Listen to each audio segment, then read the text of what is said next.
Okay, so this is round 2, trying to cut down my presentation. My presentation is on Knight Dental Care, which is the place that I've been employed at for the last 7 years.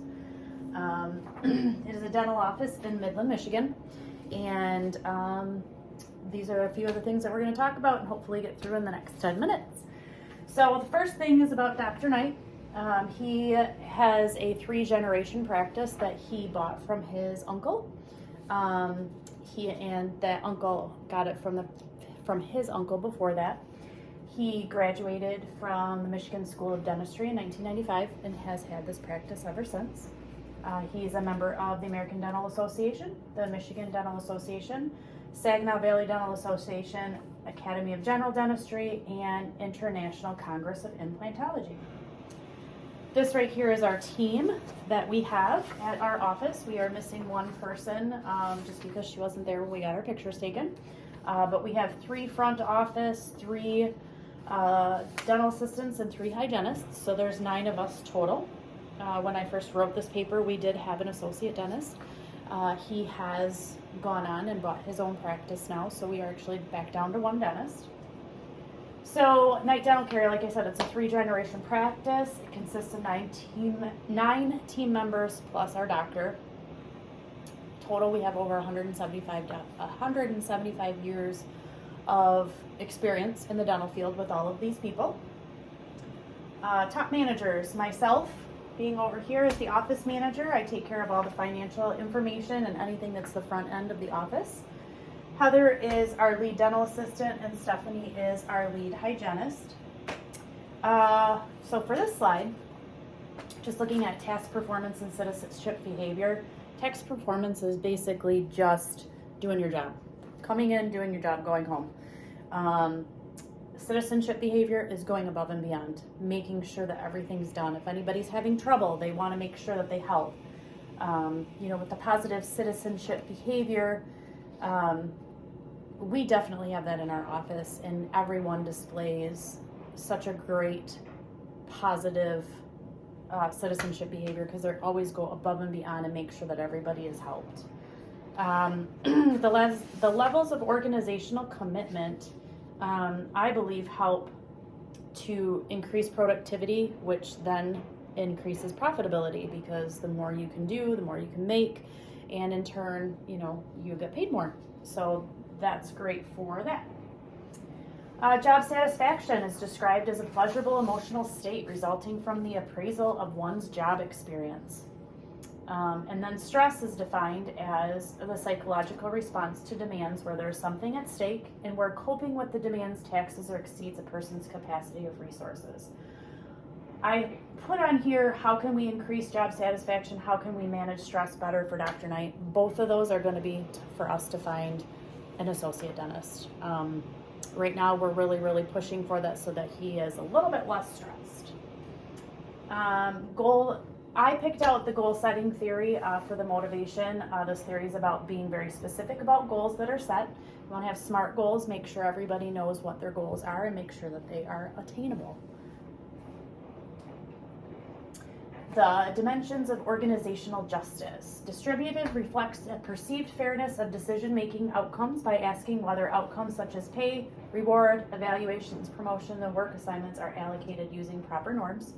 Procedural is perceived fairness of decision-making processes, making sure everything is fair all the way down. Interpersonal is reflecting the perceived fairness of treatment received by employees from authorities. And information is perceived fairness of communication provided to the employees from the authorities. Ethics is defined as the moral behavior that a person has to a certain activity. They use morals to exhibit the right or the wrong behavior. I wholly believe that at Knight Dental Care, we do not have a problem with ethics. I believe that everybody there does what they're supposed to do and they think about things before they do them. So there really isn't a problem with ethics in our office. Moving on to the rational decision-making model, comes in 5 steps. First, you're going to identify the problem. Then you're going to generate any solution that you can think of to that problem. You're going to develop some alternate solutions. evaluate those solutions, and then choose a solution to that problem. Right now, our problem in the office is just finding another dentist. So that's what we need to do, and make sure that we're using some of these things to help us to get to that point. The big 5 personality dimensions are here. They are, the first one is going to be, sorry, I lost my way on my paper here. First one is conscientiousness, which has high levels of perfectionism and workaholism. They don't like to be distracted, they're not irresponsible, and they don't make rash decisions. Agreeableness here in the middle, they're submissive, selfless, and gullible. They don't like deceitfulness, manipulativeness, and they're not callous. Over here we've got the extroversion. They like to seek excitement and they love being the center of attention. They don't like to withdraw from social situations, and they're detached coldness. And down here we have the neuroticism, which has high levels of depression, emotional imbalance, and disgracefulness. Low levels of fearlessness and boldness. And then lastly, we have openness. They like to think magically. They like to be eccentric and out there and find all these different ways to do things, but they're definitely not inflexible and closed-minded. This was my personality traits that I did through the book. It looks like conscientiousness, neuroticism, and extroversion all fell in the same category. Agreeableness was the top for me, and then openness was the bottom. We actually just did this on our 5-day summit that we went to in Florida last month, where we all learned our own DISC assessment and then learned how to do that with the patients and figure all that out. Statistics show that 60% of workers fall into the agreeableness category. Everybody just wants to be agreeable and just get along. This is our mission statement at Knight Dental Care that we made up about 3 years ago. For more than 3 generations, our dental team has been providing the highest quality of personalized dental care using cutting-edge technology. We have compassion and respect for all people in our community and are dedicated to helping them maintain their oral health for a lifetime. On to cognitive and emotional and physical ability. Cognitive is basically related to the knowledge of problem solving. That's what they want to do, is just think about it and solve that problem. Emotional ability is made up of self-awareness. Self-awareness is the appraisal and expression of emotions of oneself. Physical ability is just that. Strength, it's strength. Strength generally refers to the degree to which the body is capable of exerting force. And I picked the emotional ability basically because we are all women except doctor in our office. So we need to keep our emotions in check, because obviously with 9 women and 1 man, sometimes our emotions get the best of us. And that's the thing that we definitely have to work on at Knight Dental Care. And then these are the 5 key resolution approaches. You've got competing over there, where one person just wants to get to the goal and not share anything with anyone. Avoiding is someone who they don't want conflict. They just withdraw and they don't want any confrontation.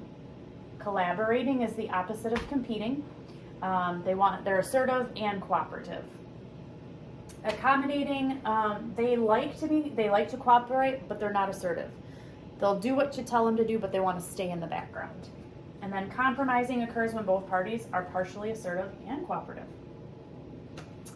The leader decision-making approaches are all on here: the autocratic, consultative, facilitative, and delegative. I feel like we lead into more of the facilitative, where the leader takes into consideration all the opinions and suggestions of the employees. The decision-making is a group effort, not just one effort of one person. The reason that I say that is because he's taking all of us into account when he is making that decision about the new doctor.